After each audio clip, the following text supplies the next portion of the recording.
الموضوع الجديد الذي سنتحدث عنه أيها الأعزاء هو بعد إيجادك للشقة المطلوبة. لقد وجدت شقة. بعد معاينة الشقة قد يستغرق الأمر بضعة أيام حتى يتواصل معك المؤجر أو الوسيط العقاري.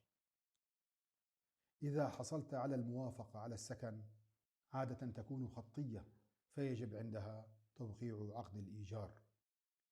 في حال كان مركز العمل جوب سنتر أو مكتب الشؤون الاجتماعية سوسيال تامت هو من سيتولى دفع الإيجار، فإن عليهم أولا مراجعة عرض السكن والتأكد من أنه مناسب، ثم يتم إبلاغك ما إذا كان كل شيء مقبولا وهل تمت الموافقة على دفع الإيجار. يجب تسليم المستندات إلى مركز العمل أو مكتب الشؤون الاجتماعية بأسرع وقت ممكن، ويجب إبلاغ المؤجر بشكل منتظم بمستجدات الوضع. هناك نقاط مهمة عند توقيع عقد الإيجار.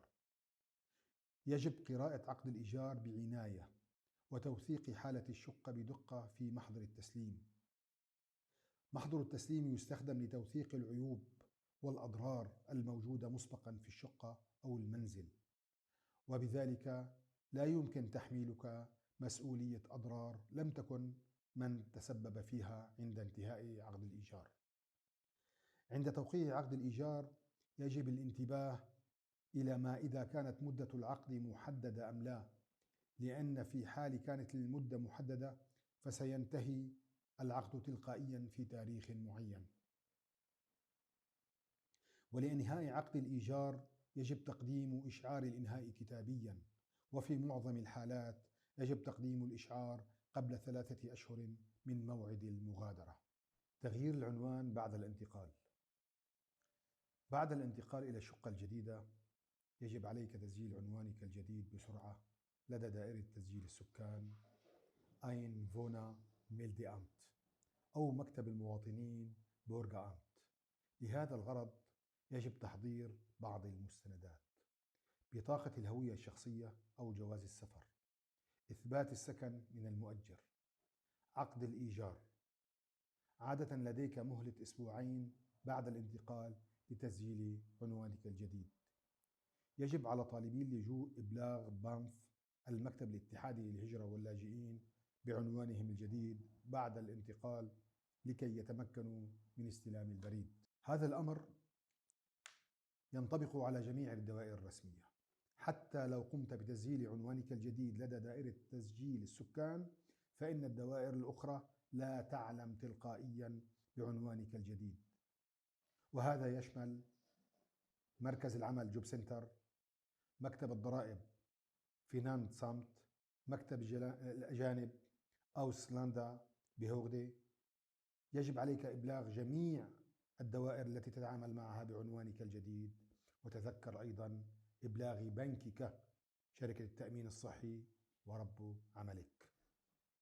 ما الذي يجب دفعه بشكل إضافي ولا يكون مشمولا بالإيجار؟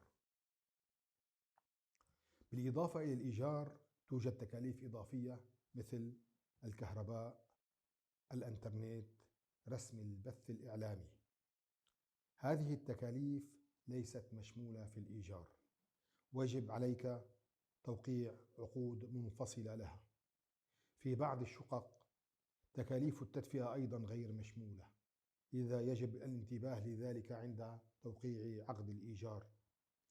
بالنسبة للكهرباء أو الإنترنت يتم توقيع العقد مباشرة مع مزود الخدمة، ويمكنك بسهولة العثور على مزودين مختلفين من خلال بوابات المقارنة على الإنترنت.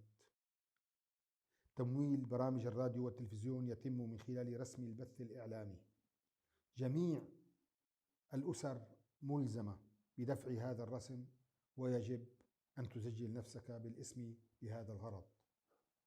إذا كنت تتلقى إعانة بطالة من مركز العمل جوب سنتر أو مكتب الضمان الاجتماعي فلا يتوجب عليك دفع هذا الرسم. في هذه الحالة يجب عليك تقديم طلب إعفاء من الدفع. وشكرا.